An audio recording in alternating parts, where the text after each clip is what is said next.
કલકત્તામાં મહિલા તબીબ પર થયેલા દુષ્કર્મ બાદ હત્યાની ઘટનાના વિરોધમાં એસએસજી હોસ્પિટલના ટ્રેની તબીબો હડતાલ પર ઉતર્યા છે।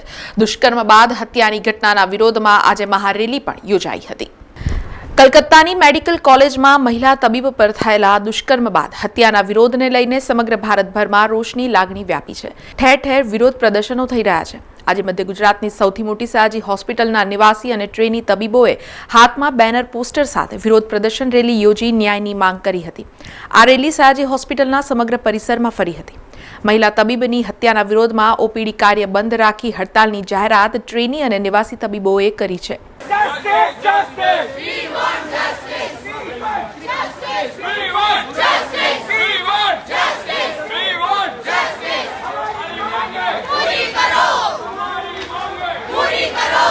हम लोग इसे बहुत तरह से कंडेम करते हैं। हमारा जेडीए स्ट्रांगली स्टैंड करता है with the RG Kar medical college.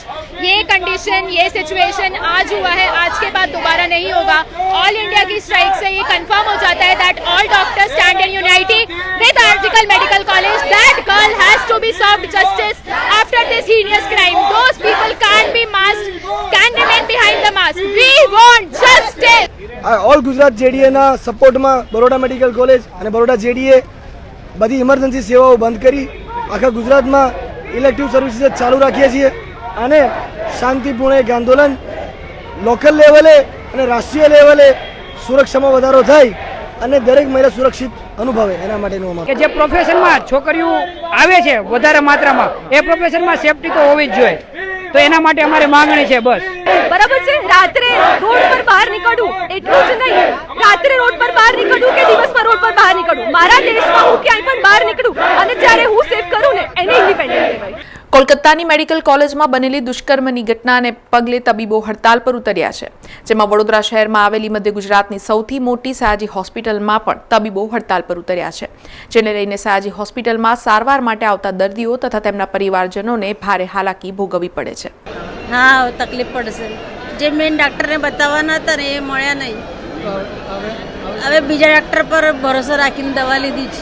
તકલીફ તો પડશે જ બધાને। બિલકુલ। શું શેની સારવાર માટે આવે છે અને ઇમરજન્સીમાં પણ ડૉક્ટર નહીં મળે તો લોકોને કેટલી પડશે? લોકોને બહુ પરેશાન થશે, ઘણી બધી।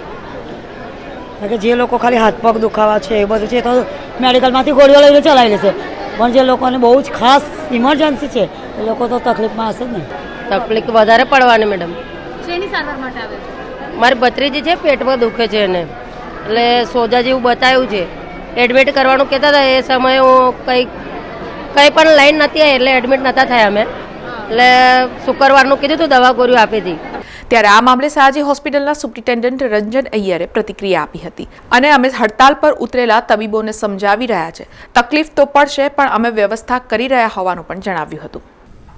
જુનિયર ડોક્ટર એસોસિએશન અને intern doctor association Vadodara medical college સાથે સંલગ્ન અને સમગ્ર ગુજરાતના ઇન્ટર્ન્સ અને જુનિયર ડોક્ટરો કલકત્તામાં જે એક જઘન્ય અપરાધ થયો અને અપરાધ પછી રેસિડેન્ટોની એક અહિંસક રેલી પર હિંસક હુમલો થયો બહારના અસામાજિક તત્વો દ્વારા, એ ઘટના પરત્વે એમનો વિરોધ નોંધાવવા માટે, રોષ વ્યક્ત કરવા માટે આ એક આકરું પગલું રેસિડેન્ટો ભરી રહ્યા છે। અમે એમને સમજાવવાની કોશિશ પણ કરી હતી ગઈકાલે સાંજે। હાલ એ લોકો આવેદનપત્ર આપીને ગયા છે અને આજે સવારે 8 વાગ્યાથી એ લોકોએ રૂટીન ડ્યુટી અમે નહીં કરીએ, એટલે ઓપીડીમાં પેશન્ટ નહીં તપાસે, વોર્ડમાં પેશન્ટોની સારવાર નહીં કરે, ફક્ત ઇમરજન્સી સેવાઓ ચાલુ રાખશે એવું કહીને ગયા છે। અને આ પ્રકારની હડતાલ અચોક્કસ મુદ્દતની હડતાલ છે એવું પણ આવેદનપત્રમાં લખેલું છે। તકલીફ પડશે દર્દીઓને। 15 ઓગસ્ટની રજા પછીનો દિવસ છે આજે 16 ઓગસ્ટ। દૂર દરાજથી આવેલા દર્દીઓ માટે આ એકદમથી ખ્યાલ આવવાનો છે કે આજે રેસિડેન્ટ ડૉક્ટર નથી, ઓપીડીમાં તકલીફ પડવાની, ફક્ત સિનિયર તબીબો અને મેડિકલ ઓફિસરો મારફતે ઓપીડી ચાલવાની, એટલે થોડી દુવિધા ઉત્પન્ન થશે। હાલ અમારા ડૉક્ટરો જે પોતાના મેડિકલ ઓફિસરો છે એમની તમામ રજાઓ કેન્સલ કરી એમને ડ્યુટી પર જોતરવામાં આવ્યા છે। મેડિકલ કોલેજની અંદર જે નોન ક્લિનિકલ વિભાગમાં જે ડૉક્ટરો છે, જે ભલે અન્ય વિષયમાં નિષ્ણાત હોય પણ MBBS ડિગ્રી ધરાવતા હોય, એ બધાનો તબીબી ઉપયોગ અમે એસએસજી હોસ્પિટલની સેવાઓ બરકરાર રાખવા માટે કરીશું. સમાચારોના સતત અપડેટ માટે TNN ન્યૂઝને YouTube પર સબસ્ક્રાઇબ કરી બેલ આઇકોન પ્રેસ કરો અને અમારી સાથે જોડાયેલા રહો Facebook, Instagram અને Twitter ઉપર.